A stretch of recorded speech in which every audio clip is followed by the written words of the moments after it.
अब हमें एक सीन दिखाया जाता है जहाँ पर माकी की मम्मी बहुत बुरी तरह से चिल्ला रही थी कि आखिर तुम हर बार ऐसा क्यों करते हो, तुमने ये सब पहले क्यों नहीं बताया और पता नहीं क्या क्या। और माकी बस बैठ के सुन रहा था, पर ये चीज वो माकी को नहीं बोल रही थी। और तभी उसकी मॉम रोने लग जाती है। वो अपनी मॉम को चुप कराने की कोशिश करता है कि आखिर आपको हुआ क्या है, आप इतनी उदास क्यों हैं? पर जैसे ही वो उसे चुप कराने जाता है वो वहाँ से गायब हो जाती है। फिर हमें दिखाया जाता है कि माकी की मॉम जिस पे चिल्ला रही थी वो कोई और नहीं माकी के डैड थे, और वो भी उसकी मॉम की तरह गायब हो जाते हैं। फिर हमें पता चलता है कि ये कुछ और नहीं बस एक सपना था, और वो इस सपने से डर के उठता है। और फिर वो बोलता है कि पहले मुझे ये सपने हर रोज आया करते थे, पर हाई स्कूल में आने के बाद ये मुझे आना बंद हो गए। पर आखिर आज ये सपना मुझे फिर से क्यों आया?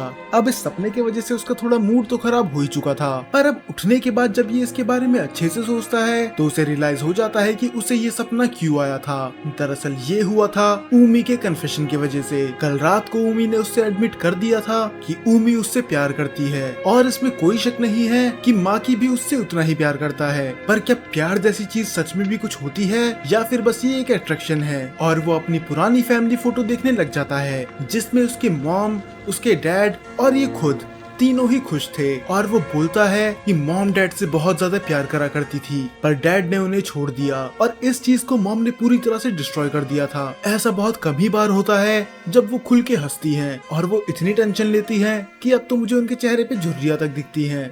मैंने खुद अपने परिवार को टूटते हुए देखा है, और जब से इसके पेरेंट्स का डिवोर्स हुआ है तब से तो उसने प्यार पे यकीन करना ही छोड़ दिया था। और इसने अपनी कभी जिंदगी में नहीं सोचा था कि ये खुद भी कभी प्यार करेगा, क्योंकि ये अकेला ही रहता था। पर ऊमी के मिलने के बाद सब कुछ बदल चुका है, पर फिर भी ये नहीं चाहता कि उसके साथ भी वैसा हो जैसे इसकी मॉम डैड के साथ हुआ था। तो वो डिसाइड करता है कि वो ऊमी को डेट के लिए तब तक हाँ नहीं बोलेगा जब तक वो एक काबिल इंसान नहीं बन जाता, क्योंकि वो नहीं चाहता कि ऊमी उसे एक दिन छोड़ के चली जाए। और तभी ऊमी का मैसेज भी आ जाता है जो उससे पूछ रही होती है स्कूल साथ में चलने के लिए, क्योंकि अब पूरे स्कूल को पता चल ही चुका था कि ये दोनों दोस्त हैं, तो अब छुपाने से कोई फर्क नहीं पड़ता। तो अब ये आराम से दोनों स्कूल जा रहे होते हैं। सर्दियों का मौसम हो चुका था तो क्रिसमस की तैयारी भी शुरू हो चुकी थी, और स्कूल जाते जाते ऊमी उससे बोलती है कि मैंने कल तुम्हें अपनी फीलिंग्स बताई थी, मैंने कहा था कि मुझे तुमसे प्यार है, पर तुमने अभी तक रिप्लाई में मुझे कुछ जवाब नहीं दिया। कहीं ऐसा तो नहीं कि तुम मुझे बैकअप की तरह यूज कर रहे हो? तुम सोच रहे होगे कि तुम मुझसे भी अच्छी लड़की को प्रपोज करोगे, और अगर उसने तुम्हें रिजेक्ट कर दिया तो तुम वापस मेरे पास आ जाओगे। कहीं तुम्हारे दिमाग में ये सब तो नहीं चल रहा? तब वो हैरान हो जाता है कि आखिर इसके दिमाग में ये बात आई भी कैसे। वो बोलता है कि मैं ऐसा कभी नहीं करने वाला, मैं बस खुद को साबित करना चाहता हूँ। पर वो तब भी उससे माफी मांगते हुए बोलता है कि मैं समझ सकता हूँ तुम ऐसा क्यों बोल रही हो, क्योंकि तुमने तो मुझे अपनी फीलिंग्स बता दी, पर मैं अभी भी अपनी फीलिंग्स बताने में हिचकिचा रहा हूँ। पर मेरा यकीन करो, मैं बेहतर बन रहा हूँ बस तुम्हारे लिए ही। तब वो हंसते हुए बोलती है कि मैं भी मजाक ही कर रही हूँ, मुझे पता है कि मैं तुम्हारी नंबर 1 चॉइस ही रहूंगी, तो तुम्हें जितना टाइम चाहिए तुम ले सकते हो। देखो तुम्हारी किस्मत कितनी अच्छी है, मैं तुम्हें कितने अच्छे से समझ सकती हूँ, वरना अगर मेरी जगह कोई और लड़की होती तो वो तुम्हारे मुंह पे घुसा मार के तुम्हें 3 फीट दूर फेंक देती। लगता है ये साकुरा की बात कर रही है। और ऐसे ही बातों बातों में वो नोटिस करती है कि माकी के होंठ तो कुछ ज्यादा ही फटे हुए हैं, तो वो अपने पॉकेट से लिप बाम निकालती है और उसे बिना पूछे ही लगा देती है। वो बोलती है कि तुम्हें अपना थोड़ा ध्यान रखना चाहिए। पर माकी थोड़ा हैरान था, क्या ये वही लिप बाम है जो तुम हर बार यूज करती हो? ऊमी के दिमाग में तो पहले कुछ बात नहीं आती, पर वो बाद में समझ जाती है कि माकी का कहने का मतलब ये है कि इन दोनों के बीच में इनडायरेक्ट किस हो गई, क्योंकि वो लिप बाम ऊमी भी यूज करती है और अब वो इसने भी यूज कर लिया। पर तब वो बोलती है कोई बात नहीं, मुझे फर्क नहीं पड़ता, और वैसे भी ये लिप बाम मैंने आज सुबह ही लिया था, ये तो मैंने अभी तक यूज तक नहीं करा, तो हम दोनों के बीच में अभी तक इनडायरेक्ट किस नहीं हुई है। और ये सुन के माँ की थोड़ा डिसअपॉइंट होता है, कम से कम इनडायरेक्ट ही सही, उसे ऐसा लग रहा था कि दोनों के बीच में किस हो गई, और वो उदास होकर आगे जाने लग जाता है।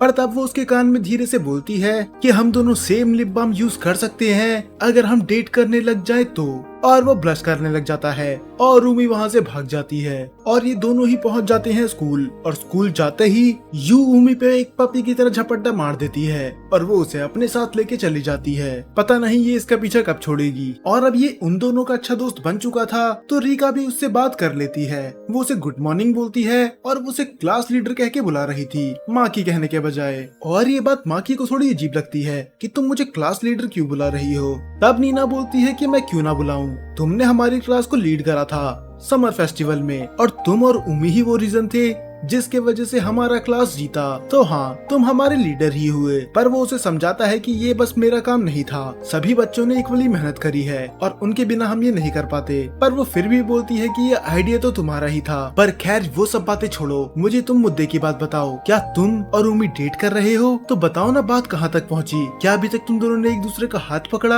या फिर क्या तुम दोनों ने अभी तक किस करा? वो उससे डिटेल पूछने लग जाती है, पर तभी वहाँ पर आ जाती है उमी। वो बोलती है कि तुम मेरे पीठ पीछे क्या बातें करे जा रही हो, और वो उसे लॉक में पकड़ लेती है और वो माफी मांगती है कि वो आपसे ऐसा नहीं करेगी। अब नीना को मारने के बाद वो अपने डेस्क पे वापस जाके बैठ जाती है। तब यू भी उसे घूरने लग जाती है तिरछी नजरों से। तब उमी बोलती है कि अब तुम्हें क्या हो गया, तुम मुझे इस तरह क्यों घूर रही हो? तब वो थोड़ा हंसते हुए बोलती है कि तुम माकी के अराउंड कुछ ज्यादा ही ऑकवर्डली बिहेव कर रही हो, या तुम दोनों के बीच में कुछ हुआ है? और वो बहुत बुरी तरह से ब्लश करने लग जाती है कि हम दोनों के बीच में कुछ नहीं हुआ, हम अभी भी अच्छे दोस्त ही हैं। दरअसल ये कन्फेशन वाली बात अभी ये इसने किसी को भी नहीं बताई है, पर यू उसकी इतनी अच्छी दोस्त है कि वो उसे देख के ही बता सकती है कि इन दोनों के बीच में कुछ तो चल रहा है। और यू बोलती भी है कि मैं तुम्हें बचपन से जानती हूँ, तुम मुझसे कुछ नहीं छुपा सकती, और जरा अपना मुंह तो देखो, टमाटर की तरह लाल हो रखा है, इससे पहले तुमने कभी ऐसा बिहेव नहीं करा। अब वो उसकी टांग खींचने लग जाती है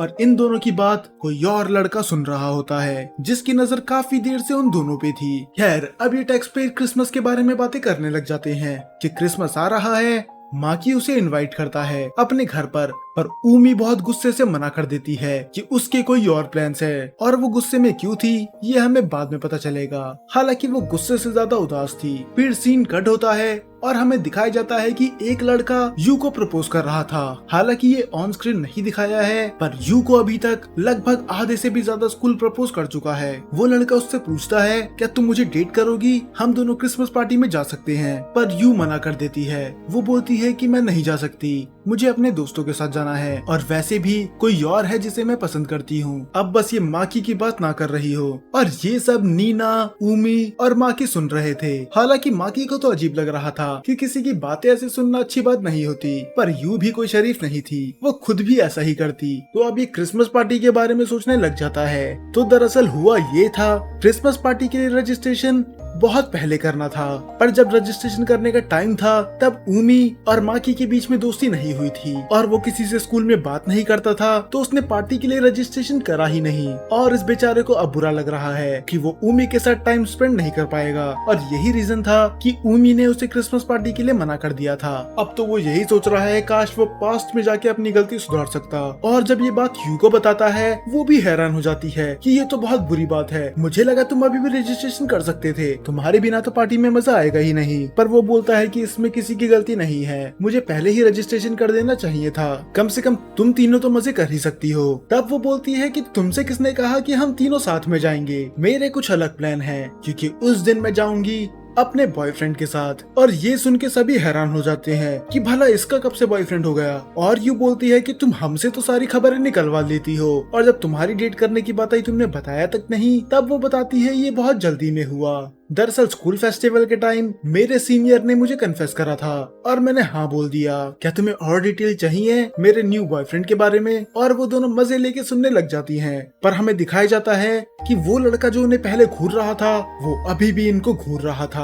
आखिरकार इसके दिमाग में चल क्या रहा है। तब वो माकी को पकड़ के वहाँ से लेके चले जाता है। वो बोलता है कि मुझे तुमसे कुछ बात करनी है, और माकी तो उसे देख के डर चुका था। वो दिखने में ही कोई एथलीट लग रहा था, उसकी हाइट इतनी बड़ी थी और वो फिट भी था। इसका मतलब अगर दोनों के बीच में फाइट हुई तो माकी तो 2 सेकंड नहीं टिक पाएगा। माकी अपने मन में सोच रहा होता है कि कहीं ये उन लड़कों में से तो नहीं है जो बच्चों को परेशान करके उनसे पैसे मांगते हैं। अब मैं क्या करूं, मैं तो उससे लड़ भी नहीं सकता, तो क्या मुझे इसे पैसे देने होंगे? और वो पिटने के लिए तैयार था। वो तो अपना गाल तक आगे कर देता है, पर जब वो अपनी आंखें खोल के देखता है उस लड़की ने उससे हाथ जोड़ रखे थे। माकी हैरान हो जाता है कि आखिर ये क्या हुआ, और वो लड़का बोलता है कि मुझे तुम्हारी मदद की जरूरत है। और वो उसे अपनी पूरी कहानी बताता है कि मैं एक बेसबॉल प्लेयर हूँ और मेरी जिंदगी में बस एक ही प्यार था, वो है बेसबॉल। पर जब मैं इस स्कूल में आया मेरी नजर पड़ी यू पे, और मानो मेरे दिल के तार ही हिल गए। मैं पहली बार किसी लड़की से इतना ज्यादा अट्रैक्ट हुआ था। पहली बार ऐसा था जब मुझे बेसबॉल के अलावा कुछ और पसंद आया। मैं उससे तब से ही प्यार करने लगा था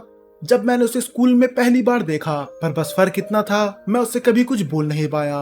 और इस क्लास को खत्म होने में बस 4 महीने बचे हैं। इसके बाद शायद हमारी क्लास भी अलग हो जाएगी और मैं अपना चांस खो दूंगा। तो मैं अब चुप नहीं रहना चाहता, मुझे उससे अपनी फीलिंग कन्फेस करनी है। मेरे पास समय बहुत कम है, पर अगर मैं उसके पास सीधा जाऊंगा तो ये पक्का है कि वो मुझे मना कर देगी, क्योंकि मैं उसके लिए बिल्कुल अनजान हूँ। तो मैं चाहता हूँ कि तुम हम दोनों की दोस्ती करवा दो। मुझे पता है कि वो तुम्हारी बहुत अच्छी दोस्त है, तो कैसा रहेगा अगर तुम मुझे उससे मिलवाओ और हम दोनों थोड़ी बातें करें और उसके बाद मैं उससे कन्फेस करूँ। प्लीज मुझे अपनी क्रिसमस पार्टी में इनवाइट कर लो और वहाँ पर यू को भी बुलाना, ताकि मैं उससे दोस्ती कर सकूँ। पर माकी तो साफ मना कर देता है कि मैं ऐसा नहीं कर सकता। मैं ऐसा करके यू पे प्रेशर नहीं बनाना चाहता, पर अगर तुम्हें किसी और चीज की जरूरत है तो तुम मुझसे हेल्प मांग सकते हो। और वो उससे फिर से माफी मांगता है कि गलती मेरी ही थी, मैंने तुमसे आज तक बात नहीं करी और अब मैं तुमसे ये बोल रहा हूँ कि तुम मेरी बात उससे करवा दो। ये सच में अच्छा आइडिया नहीं था, तो मैं तुमसे माफी मांगना चाहता हूँ। खैर, मेरा नाम है सेकी और मुझे तुमसे बात करके अच्छा लगा और मैं तुमसे थोड़ा इम्प्रेस्ड भी हुआ। हाँ, तुम देख के बहुत ज्यादा भोले लगते हो और ऐसा लगता है कि तुम किसी की बात आराम से मान लोगे, पर तुमने अपने दोस्त का साथ दिया और तुमने मुझे मना कर दिया उससे मिलवाने के लिए। तुम सच में बहुत बहादुर हो और सच में बहुत ज्यादा कूल। और तब वो अपने मन में सोचने लग जाता है कि मैं बिल्कुल कूल नहीं हूँ, खासकर उस पर्सन के आगे तो बिल्कुल नहीं। और वो ऊमी के बारे में सोचने लग जाता है और माकी को अभी भी ऐसा लग रहा होता है कि वो ऊमी के लायक नहीं है। अब वो दोनों घर जाने लग जाते हैं। तब ऊमी बताती है कि मेरा तो पार्टी में बिल्कुल जाने का मन नहीं कर रहा, क्योंकि एक तो तुम नहीं आ रहे और ऊपर से वो दोनों लड़कियां भी आएंगी जो मेरी पुरानी दोस्त थी। उन्हें फेस करना थोड़ा मुश्किल होगा, पर खैर मुझे जाना ही होगा, क्योंकि मैंने टिकट के लिए पहले से ही पैसे पे कर दिए हैं और अगर मैं पैसे पे करके वहाँ पर नहीं गई तो मेरी माँ तो मेरी जान ही ले लेगी। हालांकि मैं उधर एंजॉय तो नहीं कर पाऊंगी, तो मैं बस खाना खा के वहाँ से वापस आ जाऊंगी। तब वो अचानक से रुक जाती है और बोलती है कि अगर देखा जाए पार्टी 8 या 9 बजे तक तो खत्म हो ही जाएगी, तो कैसा रहेगा उसके बाद हम दोनों अपना टाइम स्पेंड करें। तब वो बोलता है कि ये तो बहुत अच्छी बात है, तो जैसे ही तुम्हारी पार्टी खत्म होगी मैं तुम्हें गेट के बाहर मिल जाऊंगा और उसके बाद हम दोनों साथ में एंजॉय कर पाएंगे। तो अब ये बोल के वो वहाँ से घर चले जाता है और वो देखता है अपनी मॉम को, जो कि घर पे सिगरेट पी रही होती है। हाँ, हालांकि उसकी मॉम सिगरेट पीती थी, पर कभी उसके सामने नहीं। ऐसा बस ये एक बार पहले कर चुकी है और ऐसा बस ये तभी करती है जब ये बहुत ज्यादा डिप्रेस्ड होती है। तब उसकी मॉम उससे माफी मांगती है कि मुझे ऐसा नहीं करना चाहिए था, मैं बस बहुत ज्यादा टेंशन में थी। तुम्हें पता है ना कि क्रिसमस के टाइम पे ऑफिस में कितना काम बढ़ जाता है। और वो अपनी मॉम से नाराज नहीं था, वो समझ सकता है, बस वो उदास था, क्योंकि जब लास्ट टाइम उसकी मॉम ने उसके सामने स्मोक करा था वो तब था जब उसकी मॉम और उसके डैड का डिवोर्स हुआ था। और वो अपने मॉम के लिए कॉफी बनाता है और वो उनके साथ टाइम स्पेंड करता है ताकि उन्हें थोड़ा तो अच्छा फील हो सके। और वो उनसे परमिशन भी ले लेता है कि वो 24 तारीख की रात को अपने दोस्तों को घर पे ला सकता है और उसकी मॉम मान जाती है। और हालांकि वो टाइम तो स्पेंड करने वाला था उम्मी के साथ, पर बीच में कूद जाती है यू और वो एक्साइटेड होके बोलने लग जाती है कि मुझे यकीन नहीं हो रहा कि तुमने मुझे पार्टी में इनवाइट करा, मुझे तो इंतजार नहीं हो रहा कि मैं तुम्हारे घर पे क्रिसमस एंजॉय करूंगी। और माँ की ये तो सारी बातें सर के ऊपर से जा रही थी कि आखिर ये इतना ज्यादा खुश क्यों हो रही है, इसे इनवाइट किसने करा। तब वो देखता है उम्मी की तरफ, जरूर इसमें इसका ही कुछ हाथ है। फिर वो उसे पूरी बात बताती है कि आखिर हुआ क्या था। दरअसल कल रात को उमी के पास यू का कॉल आया था और वो पार्टी के बारे में ही बातें कर रहे थे। उमी उससे बोल देती है कि तुम उस रात को कोई दूसरा पार्टनर ढूंढ लेना, क्योंकि मैं उस रात को तुम्हारे साथ घर नहीं जा सकती, मुझे किसी और के साथ जाना है। और यू तो पकड़ लेती है कि वो दूसरा पर्सन और कोई नहीं, पक्का माँ की ही होगा। और वो उसको टीज भी करती है कि तुम दोनों आजकल कुछ ज्यादा ही लवी डवी हो रहे हो, तो सच बताओ क्या तुम दोनों डेट कर रहे हो, भला तुम ये चीज मुझसे क्यों छुपा रही हो। तब वो बोलती है कि हम डेट नहीं कर रहे, मैं बस उसके साथ टाइम स्पेंड करना चाहती हूँ, क्या आप दो दोस्त टाइम स्पेंड भी नहीं कर सकते। और वो हड़बड़ी में बोल देती है कि फ्रेंड के बीच में ये सब नॉर्मल होता है, यहाँ तक कि तुम भी हमें ज्वाइन कर सकती हो। और बेचारी यू तो मासूम थी, वो तो खुश हो जाती है ये सुन के कि ये दोनों से इनवाइट कर रहे हैं। और इससे पहले आप लोग यू को गाली दो कि वो कबाब में हड्डी बन रही है, मैं उसके डिफेंस में कुछ बोलना चाहता हूँ। दरअसल इन दोनों ने अभी तक यू को नहीं बताया कि ये दोनों एक दूसरे से प्यार करते हैं, तो यू बस इन दोनों को एक दोस्त की तरह ही देखती है। तो वो इन दोनों के साथ टाइम स्पेंड करना चाहती है एक दोस्त की तरह। अगर उसे पता होता कि ये दोनों एक दूसरे से प्यार करते हैं तो वो इन दोनों के बीच में कभी नहीं आती। वो बेचारी तो खुश थी कि वो अपने दोस्तों के साथ टाइम स्पेंड करेगी, पर उसे कहाँ पता था कि वो कबाब में हड्डी बन रही है। तो अब जब ये स्कूल में पहुँचते हैं, यू के पास आ जाता है सेकी। वो बोलता है कि मुझे तुमसे अकेले में कुछ बात करनी है, तो अगर तुम बुरा ना मानो तुम मेरे साथ आ सकती हो। और यू मान जाती है। अब पूरे स्कूल को पता था ये पक्का उसे कन्फेस करेगा। और उम्मी भी बोलती है क्या तुम जाके देखना नहीं चाहती कि वो क्या रिप्लाई करेगी। तब नैने बोलती है हाँ मैं चाहती हूँ, पर ये हम सबको ही पता है कि उसका जवाब ना होगा। यू कभी भी किसी लड़के को हाँ नहीं कहेगी। हाँ, अगर हम क्लास लीडर की बात करें तब शायद बात कुछ और होगी, क्योंकि देखने में तो लगता है कि यू उसे पसंद करती है। और ये बोलने के बाद तो उमी अपनी डार्क एनर्जी रिलीज कर रही थी। और ये देख के तो नीना भी डर जाती है कि मैं बस मजाक कर रही हूँ और कुछ नहीं। नीना को भी अंदाजा हो चुका था कि शायद इन दोनों के बीच में कुछ तो चल रहा है। और दूसरी तरफ सेकी उसे प्रपोज करता है और बेचारी यू वो अभी भी उदास थी। उसे हर बार बुरा लगता था दूसरों को रिजेक्ट करने में, पर खैर वो लोगों को फॉल्स होप नहीं दे सकती, तो वो इसको भी मना कर देती है। और ये बात फैल जाती है पूरे स्कूल में। तब उमी जाती है और वो बोलती है कि मैं जा रही हूँ यू से बात करने के लिए, उसे अभी मेरी जरूरत है। तब नीना भी बोलती है कि तुम्हें भी सेकी से जाके बात करनी चाहिए, वो बेचारा उदास होगा। और हालांकि ये दोस्त तो नहीं थे, पर फिर भी एक क्लासमेट होने के नाते वो उसके पास जाता है। और माकी बोलता है कि तुमने कन्फेस करने में कुछ ज्यादा ही हड़बड़ी कर दी, तुम्हें पहले उससे थोड़ी दोस्ती करनी चाहिए थी। पर वो बोलता है कि मेरे पास टाइम बहुत ज्यादा कम था। पर हाँ, तुम सही बोल रहे हो, मैंने गड़बड़ कर दी। तो बताओ पूरा स्कूल मेरे बारे में क्या बात कर रहा है। पर तब वो उसे बोलता है कि उससे फर्क नहीं पड़ता, वो तो बस 24 घंटे बकवास ही करते रहते हैं। मुझे तो कई बार उनकी लैंग्वेज ही समझ में नहीं आती, क्योंकि उनकी बातें ही इतनी बकवास होती हैं, तो मेरा ब्रेन उनकी बातें प्रोसेस ही नहीं कर पाता। और ये सुन के वो हंसने लग जाता है कि तुम क्लास में तो बहुत ज्यादा चुप रहते हो, मुझे पता नहीं था कि तुम इतने ज्यादा फनी हो। और तब वो उससे पूछता है, हालांकि ये सवाल उसका खुद का था, अब यू ने तुम्हें रिजेक्ट कर दिया है तो तुम क्या करोगे।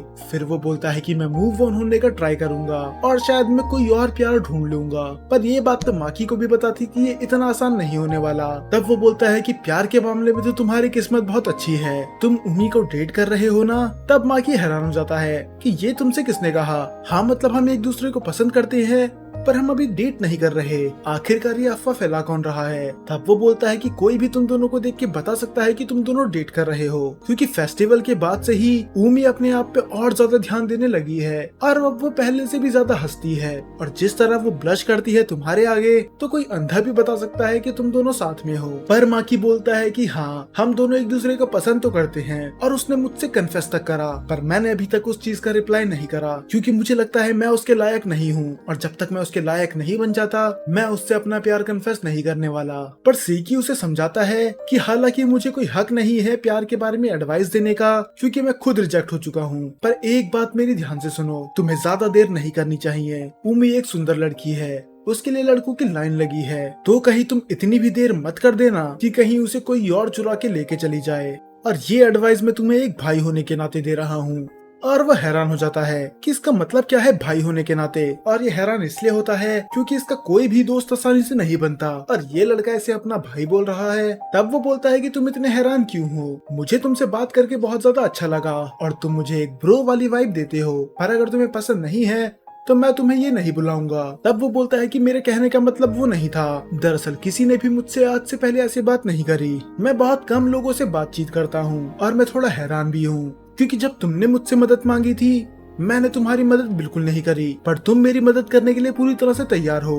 तब वो बोलता है कि तुम कुछ ज्यादा ही ओवरथिंक कर रहे हो, मुझे तुम्हारी बात का बिल्कुल बुरा नहीं लगा था जब तुमने मेरी मदद करने से मना करा था। तब माकी बोलता है कि अगर ऐसा है तो फिर क्या हम दोनों दोस्त बन सकते हैं। और सेकी को भी कोई प्रॉब्लम नहीं थी, और अब वो सेकी को भी उसके पहले नाम से बुलाता है, नोजोमू। फाइनली अब माकी भी अपना एक और दोस्त बना चुका था। तब स्कूल खत्म होने के बाद उमी माकी के घर पे आ जाती है और वो उसके लिए कॉफी बनाता है और वो उसे बता देता है कि उसका आज एक नया दोस्त बना।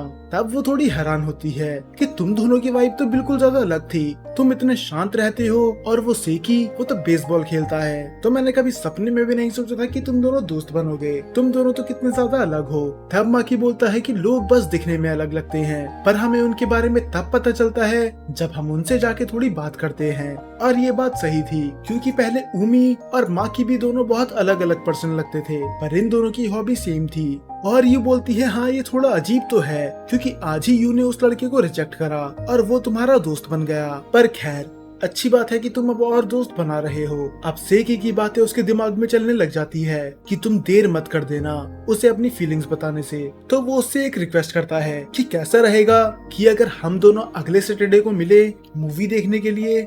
फिर वो आगे बताता है कि हम दोनों बस फ्राइडे को मिलते हैं और सैटरडे को हम रहते हैं अपने अपने घर। तो कैसा रहेगा कि अगर हम सैटरडे को भी टाइम स्पेंड करें। तब वो बोलती है कि मैं तैयार हूँ, पर बस एक शर्त पे, तुम्हें फ्राइडे को मेरे साथ चलना होगा स्कूल के बाद। वो बोलता है कि मुझे तो कोई प्रॉब्लम नहीं है, पर हम जाएंगे कहाँ। फिर यू बताती है कि हम जाएंगे शॉपिंग करने। तुम्हें पता है ना कि तुम्हारा ड्रेसिंग सेंस कितना बेकार है। पिछली बार तो तुम बस ब्लैक कपड़े पहन के आ गए थे, तो अभी शॉपिंग करने चली जाते हैं। और क्या ऐसा हो सकता है कि ये दोनों जाएं और इनके साथ में यू ना आए। वो बेचारे तो कभी अकेले टाइम स्पेंड कर ही नहीं पाते। अब जब ये इतनी भीड़ में जा रहे होते हैं, यू को एक धक्का लगता है और वो गिरने ही वाली होती है, पर माँ की उसे पकड़ लेता है और ये दोनों बहुत ज्यादा क्लोज आ जाते हैं। वो उसके हाथ को पकड़ते हुए बोलती है कि तुम्हारे हाथ तो कितने ज्यादा सख्त हैं, तुम तो सच में बहुत ज्यादा स्ट्रॉन्ग हो। और वो उसका हाथ छोड़ ही नहीं रही थी और ये देख के तो ऊमी जल के खाक हो गई थी। तब वो उन दोनों से बोलती है क्या आप तुम दोनों थोड़ा दूर हट सकते हो। और वो अचानक से पीछे हट जाते हैं और यू उससे माफी मांगती है कि मैं तो अपनी ही दुनिया में खो गई थी। और ये फिर से शॉपिंग करने चली जाते हैं और उमी ने तो अभी भी मुंह फुला के रखा था। हाँ माने ये अभी ऑफिशियली डेट नहीं कर रहे, पर फिर भी वो माकी से प्यार तो करती ही है और उसे अच्छा नहीं लगता जब वो उसे दूसरी लड़कियों के साथ देखती है। और माकी ये समझ जाता है तो वो उसका हाथ पकड़ने की कोशिश करता है और वो बहाना ये मारता है कि तुम भीड़ में खो जाओगी, तो कैसा रहेगा हम दोनों हाथ पकड़ लें। और ये वैसा ही करते हैं और वो फिर से शर्म के मारे पूरी लाल हो चुकी थी और ये चीज यू देख रही थी। अब उसे और शक हो चुका था कि पक्का इन दोनों के बीच में कुछ चल रहा है। और अब ये बहुत ज्यादा शॉपिंग करते हैं और माकी ने अपनी पूरी जिंदगी में नहीं सोचा था कि लड़कियों के साथ शॉपिंग करना इतना ज्यादा थकाने वाला होता है। उसकी तो पूरी एनर्जी ही जा चुकी थी और वो वॉशरूम में होता है। तभी उसके पास मैसेज आता है उमी का कि वो उसका बाहर इंतजार कर रही है। उसने एक बहुत ही अच्छी ड्रेस पहनी है और वो उसे दिखाना चाहती है। दरअसल वो ड्रेस उसने उस डेट के लिए ली है जो इन दोनों के बीच में सैटरडे को होने वाली है। और जैसे ही वो वॉशरूम से बाहर निकलता है, वो टकराता है एक आदमी से। वो उनसे माफी मांगता है और वो उनका सामान उठाने लग जाता है। तब उस आदमी की आवाज आती है, जरा देखो तो ये कौन है, बड़े दिनों बाद मुलाकात हुई माकी। और वो देखता है कि वो आदमी कोई और नहीं, उसका खुद का डैड था। और इसी के साथ ये एपिसोड यहाँ पर खत्म हो जाता है। अगर आपको ये एपिसोड थोड़ा सा भी पसंद आया हो तो इसे लाइक करना मत भूलना। और जहाँ तक बात रही अगले एपिसोड की, वो आपको अगले हफ्ते देखने के लिए मिल जाएगा। और हाँ, ड्रैगन बॉल हीरोज की वीडियो भी परसों आ जाएगी, तो आप मिलते हैं उसी वीडियो में।